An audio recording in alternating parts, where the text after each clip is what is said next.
नमस्कार। भगवती शिक्षक प्रशिक्षण महाविद्यालय गंगापुर सिटी के ई लर्निंग प्लेटफॉर्म पर आपका स्वागत है। प्रिय विद्यार्थियों, आज हम कक्षा BSc BEd semester first subject zoology का एक टॉपिक है रेस्पिरेशन इन मोलस्का। मोलस्का में श्वसन की प्रक्रिया किस प्रकार से होती है, इसके बारे में अपन चर्चा करें। तो चर्चा करने से पहले हमें यह आना चाहिए कि मोलस्का क्या है। मोलस्का जंतु जगत का सबसे बड़ा दूसरा सबसे बड़ा संघ है। पहला जो संघ है वो आर्थ्रोपोडा है और दूसरा जो संघ है वो मोलस्का है। मोलस्का मोल्स शब्द से बना है, जिसका अर्थ होता है सॉफ्ट बॉडीज, अर्थात संघ मोलस्का के जंतुओं का शरीर कोमल, खंड विहीन तथा कैल्शियम कार्बोनेट के कवच से ढका रहता है। यानी कि जंतुओं के शरीर के ऊपर कठोर कवच होता है, वो इनके पाया जाता है। जैसे आपने देखे होंगे इसके अंदर जो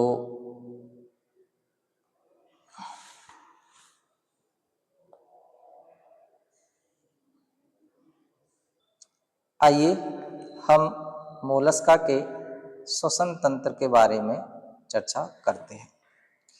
टॉपिक है रेस्पिरेशन इन मोलस्का। मोलस्का का जो शरीर होता है वो मुलायम बाह्य कंकाल कठोर चूनेदार खोल का बना होता है। ये जो जंतु होते हैं मुख्यतः पानी में पाए जाते हैं और मोलस्क में जो एक मेंटल केविटी पाई जाती है, उस मेंटल केविटी में क्या होते हैं, गिल्स होते हैं। ये जो मेंटल केविटी जो संरचना होती है, यह संरचना कवच और शरीर के जो आंतरांग यानी कि अंदर के जो अंग होते हैं उनके मध्य में पाई जाती है। मेंटल केविटी में जो गिल होते हैं वो O2 व CO2 के आदान प्रदान करते हैं। यानी कि जो गिल्स होते हैं जिनका उपयोग ऑक्सीजन व CO2 के आदान प्रदान के लिए किया जाता है। अधिकांश मोलस्क गलफड़ों का उपयोग करके सांस लेते हैं या श्वसन की प्रक्रिया करते हैं, और जो ये गलफड़े होते हैं इनको टीनिडिया के नाम से जाना जाता है। स्थलीय मोलस्क में श्वसन तंत्र छोटा होता है। इस प्रकार जो मोलस्क है उसमें निम्न 3 प्रकार का श्वसन पाया जाता है। तीनों के नाम क्या है? क्यूटेनियस रेस्पिरेशन, ब्रेंकियल और गिल रेस्पिरेशन और पल्मोनरी रेस्पिरेशन। ये 3 प्रकार का जो श्वसन है इनमें पाया जाता है। क्यूटेनियस जो रेस्पिरेशन होता है ये सबसे सरल प्रकार का श्वसन है और इस प्रकार का श्वसन त्वचा या मेंटल के द्वारा होता है और श्वसन की जो प्रक्रिया है विसरण विधि द्वारा संपन्न होती है।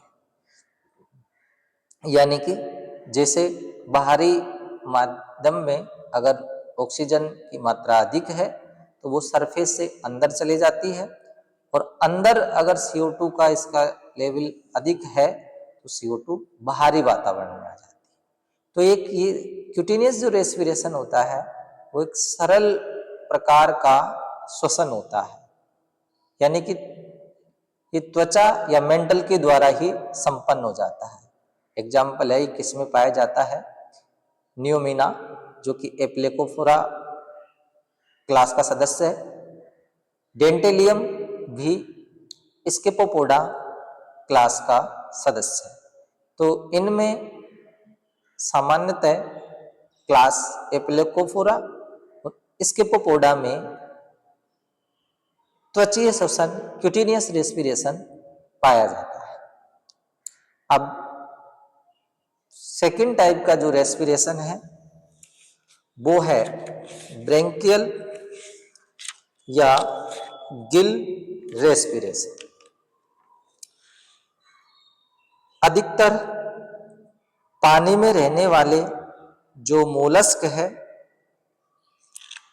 वो गिल या टीनिडिया द्वारा श्वसन क्रिया करते हैं। अब ये जो गिल होते हैं वो मेंटल केविटी में कंघी नुमा संरचना के रूप में पाए जाते हैं। जिसे बाल सूखने का जो कंघा होता है उस कंघी जैसी स्ट्रक्चर में ये पाए जाते हैं। अब इनकी ये जो स्ट्रक्चर है ये मोनोपेक्टिनेट या बाइपेक्टिनेट होते हैं, यानी कि जिस प्रकार कंघे में जो दांते होते हैं वो एक साइड होंगे तो वो मोनोपेक्टिनेट कहलाएंगे, अगर कंघे के दोनों साइड होंगे तो वो बाइपेक्टिनेट कहलाएंगे। गिल एक लंबी अक्ष से लगा होता है, यानी कि एक लंबी अक्ष होती है उससे लगा होता है जिसे गिल एक्सिस कहते हैं। गिल में अनेक संवहनी प्रकार की पटलिकाएं लटकी रहती है। पटलिकाएं क्या है? लेमिली, जो कंघे में दांते होते हैं, दांते जैसी जो संरचनाएं होती है, इसी प्रकार से गिलों में लेमिली यानी कि पटलिकाएं होती है। जैसे आपको इस डायग्राम में मैं बताता हूं, देखो ये देखो, ये टीनिडियम एक्सिस है यानी कि गिल एक्सिस है और इस पर ये कंघे के दांते जैसे स्ट्रक्चर पाई जाती है बहुत सारी, इनको लेमिले बोलते हैं। और ये लेमिली जो कैसी होती है, ये एक तरीके की संवहनी प्रकार की होती है, यानी कि वेस्कुलरी टाइप की होती है। अब इसमें अपन बात करते हैं तो ये देखो गिल अक्ष कहते हैं और गिल में अनेक संवहनी प्रकार की पटलिकाएं लटकी होती है। गिल अक्ष में अशुद्ध रुधिर को अविवाही वाहिनी इफ्रेंट वेसल लाती है। इस रुधिर का संवहन विधि द्वारा लेमिली में शुद्धिकरण होता है और वो अपवाही वाहिनी इफ्रेंट ब्लड वेसल्स के द्वारा कहां डाल दी जाती है, वो और इफ्रेंट ब्लड वेसल्स के द्वारा जो उसमें रुधिर शुद्ध हुआ है उसको हृदय में डाल दिया जाता है और हृदय से वो शरीर के विभिन्न भागों में पंप कर दिया जाता है। फिर वापस से डायग्राम में देखेंगे, ये जो एक्सिस है और इस एक्सिस में ये एक लेमिली है, इस प्रकार से बहुत सारी लेमिली, और इनमें क्या होता है, एयर फ्लो होता है। जैसे आपको ये तो क्या है, गिल एक्सिस है ये वाली स्ट्रक्चर, और ये जो है ये लेमिली। अब इसका एक ये बताया गया है, ये जो लेमिली है उसमें ये, और इसमें ये एफरेंट ब्लड वेसल्स और दूसरी कौन सी है, इफ्रेंट ब्लड वेसल्स है। ये एफरेंट ब्लड वेसल्स के द्वारा यहाँ होके अशुद्ध रुधिर इसमें आता है और ये संवहनी विधि के द्वारा, इसमें ये संवहनी विधि के द्वारा रुधिर शुद्ध हो जाता है और वो चला जाता है इफ्रेंट ब्लड वेसल्स में। इफ्रेंट ब्लड वेसल्स में जो शुद्ध रुधिर है वो हृदय में डाल दिया जाता है और वो शरीर के विभिन्न भागों में पंप करके पूरी बॉडी में पहुंचा दिया जाता है।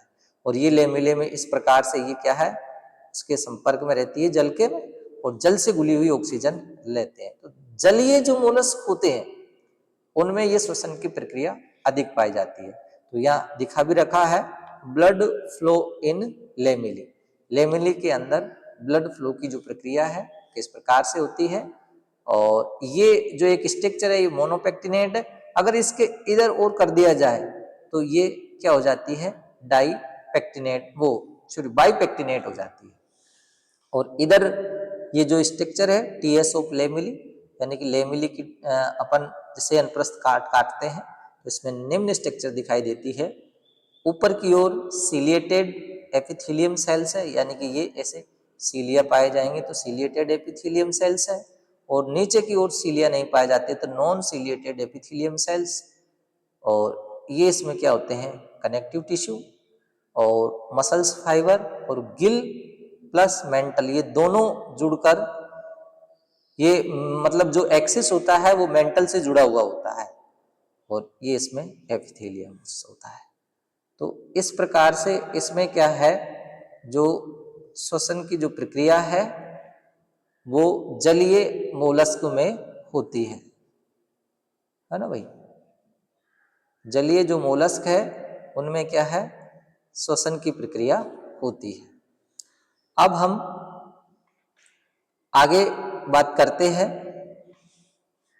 तो आगे बात करेंगे तो ये देखो इसमें बताया गया है शुद्ध रुधिर अपवाही यानी कि इफरेंट वाहिनी द्वारा हृदय में डाल दिया जाता है।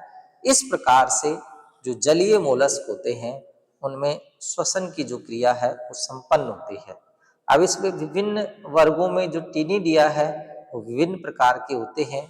जैसे क्लास मोनोप्लेकोफोरा में 9 जोड़ी मोनोपेक्टिनेट्स गिल्स पाए जाते हैं, जिनमें अंगुली समान संरचना वाली लेमिली पाई जाती है, नियोप्लाइना। क्लास एम्फिन्यूरा में गिल लेमिला की 2 पंक्तियां पाई जाती है जिसे बाइपेक्टिनेट गिल कहते हैं। एग्जाम्पल काइटन और कीटोडर्म। तो अलग अलग क्लासों में अलग अलग गिल का अरेंजमेंट होता है, उस आधार पर इनमें मोनोपेक्टिनेट और बाइपेक्टिनेट भी कहा जाता है। ये कुछ एग्जाम्पल मैंने इसमें डाल भी दिए हैं। अब आगे हम बात करते हैं पल्मोनरी रेस्पिरेशन। इसको आप फुफ्फुसीय श्वसन कह सकते हैं। और जो स्थलीय मोलस्क होते हैं जैसे पाइला, लाइमेक्स, ये स्थलीय मोलस्क है, इनमें दोनों प्रकार का श्वसन पाया जाता है, यानी कि जलीय श्वसन भी इनमें होता है और वायवीय श्वसन भी होता है। लेकिन वायवीय श्वसन के लिए मेंटल केविटी के पल्मोनरी चैम्बर में पल्मोनरी सेक पाया जाता है। अब ये संरचना देखिए आप, पहले ये दिखाई दे रहा है आपको। अब इसमें देखिए ये पल्मोनरी सेक, ये जो पूरी जो स्ट्रक्चर है राउंड, ये पल्मोनरी सेक है। अब इसमें ये जो दिखाई दे रही है आपको, ये ऐसे ऐसे ऐसे ऐसे, ये क्या है, इसमें ब्लड वेसल्स है, यानी कि रुधिर वाहिनियों का जाल होता है। और ये यहाँ पर इसका एक पोर होता है, ये पल्मोनरी चैम्बर ओपनिंग कहलाता है। और ये करंट साइफन होता है, यहाँ ऐसा है साइफन। तो ये क्या होता है कि ये जो स्थलीय मोलस्क होते हैं, जैसे ही कोई तट पे या ऐसे आते हैं तो ये साइफन के द्वारा बाहरी वातावरण की जो वायु है वो इसके अंदर जाती है और वो पल्मोनरी चैम्बर में ओपन होती है। और पल्मोनरी सेक में रुधिर वाहिनियों का जाल होता है और उन रुधिर वाहिनियों में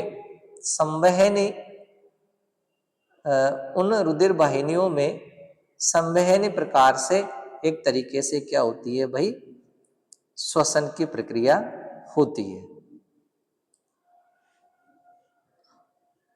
अब इसमें देखो पल्मोनरी चैम्बर में पल्मोनरी सेक पाया जाता है, इसकी भीतरी सतह संवहनी प्रकार की होती है। और पल्मोनरी सेक में ही क्या पाए जाते हैं, रक्त कोटर पाए जाते हैं। और इन रक्त कोटरों की दीवारों में रुधिर वाहिनियों का जाल है, मैंने इसमें बताया था। और पल्मोनरी सेक में गैसों का आदान प्रदान होता है। इस प्रकार स्थलीय जो मोलस्क होते हैं उनमें फुफ्फुसीय श्वसन की क्रिया पाई जाती है। यानी कि ये जो डायग्राम आपको दिखाया रखा है ये एक किसका है, पाइला स्नेल जो घोंगा होता है उसका ये हेड पार्ट है, और उसमें ये पल्मोनरी सेक, और पल्मोनरी सेक में रक्त कोटर एवं ब्लड वेसल्स का क्या होता है, जाल होता है, और जिनके द्वारा संवहन विधि के द्वारा श्वसन की जो प्रक्रिया है वो कंप्लीट होती है। एक बार से अपन इसको वापस से रिवाइज करेंगे। तो रिवाइज में देखिए, जो मोलस्क है उस मोलस्क में 3 टाइप का श्वसन पाया जाता है, क्यूटेनियस रेस्पिरेशन, ब्रेंकियल और गिल रेस्पिरेशन और पल्मोनरी रेस्पिरेशन। क्यूटेनियस जो रेस्पिरेशन होता है वो सिंपल प्रकार का होता है, यानी कि सतह के द्वारा ही हो जाता है, कोई ऑर्गन्स वगैरह इनकी कोई जरूरत नहीं होती है। फिर ब्रेंकियल रेस्पिरेशन ये अधिकतर जो जलीय मोलस्क होते हैं उनमें होता है, और ये किन के द्वारा होता है, ये गिल के द्वारा होता है। और ये जो गिल होते हैं ये मोनोपेक्टिनेट भी हो सकते हैं और बाइपेक्टिनेट भी होते हैं। गिल किसी अक्ष से लगे हुए होते हैं और उनमें जो संरचनाएं होती है वो पटलिकाएं होती है, लेमिली संवहनी प्रकार की जो संरचनाएं हैं वो पटलिकाएं होती है, और उनमें एक और अशुद्ध रुधिर जो आता है वो एफरेंट वेसल होती है, और दूसरी ओर जो शुद्ध होकर रुधिर जाता है वो इफरेंट वेसल होती है। तो अब यहां ये जो संरचना है ये गिल की स्ट्रक्चर है, ये एक लेमिले के अंदर ब्लड फ्लो जो हो रहा है उसकी स्ट्रक्चर है। एक लेमिली के अंदर ये गिल संरचना, एक लेमिली के अंदर ब्लड फ्लो ये एक्सिस, और ये जो लेमिली है उसकी क्या है, टीएस। तो इस प्रकार से इनमें क्या है, जलीय जो मोलस्क होते हैं उनमें श्वसन की प्रक्रिया होती है।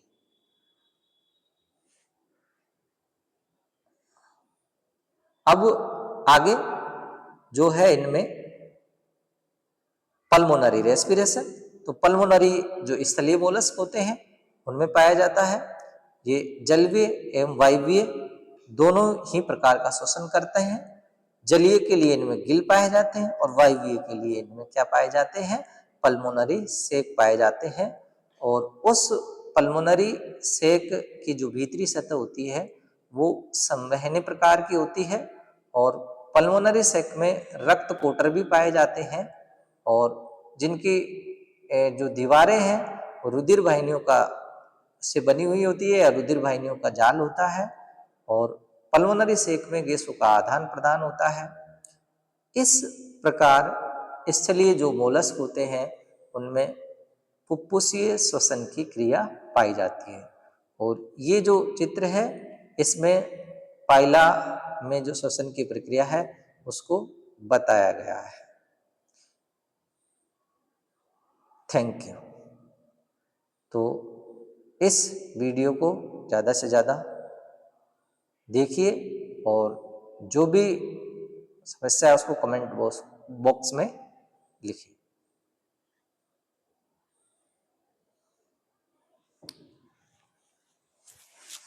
अब काय कराए और